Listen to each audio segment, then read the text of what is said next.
Some breaking news just coming in from the Supreme Court. I want to get straight over to CNN's Caitlin Polans, who's pulling together the details from us. And this has to do with President Trump's moves to freeze foreign aid. Caitlin, what's happened?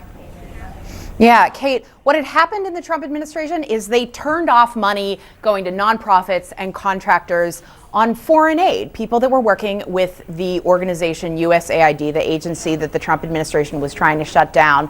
And what the Supreme Court, what Trump wanted to do is he wanted a green light from the Supreme Court to keep that money shut off. It's being litigated at the trial level courts far below the Supreme Court. And what the Supreme Court just said is, we're not going to do that. We need the lower court to figure this out. There was a judge there who had set a deadline for the administration to pay up $2 billion by midnight of a day last week, was giving them less than 24 hours to do it. And the administration said, we can't just turn money back on like that. That's why we need the Supreme Court's help here to let us do what we want with our bills and just not pay them, freeze all the money that was outgoing.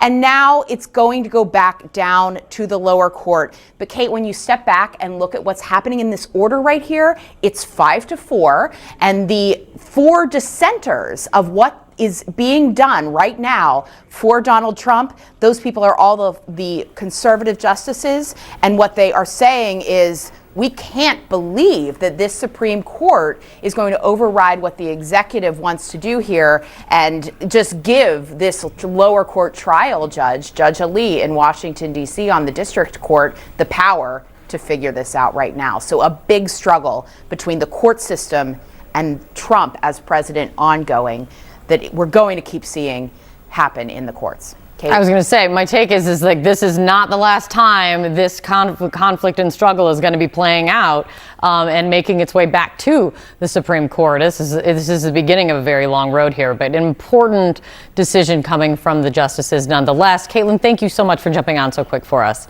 Here with us to break all of this down. It's very, very significant. CNN's chief legal affairs correspondent, Paula Reed. This was an incredibly fast decision by the U.S. Supreme Court. It was, and it's rare that the Supreme Court drops a decision on us at 9 o'clock in the morning. And look, this decision was pretty technical, but it really reveals a lot about the divides within the court itself. This is the second time that Trump's efforts to reshape the federal government have gone up to the high court. And here specifically, the Trump administration was asking the court to keep foreign aid frozen, but the court declined to do that. They actually sent that whole issue back down to the lower court to decide if those funds need to be released. Now,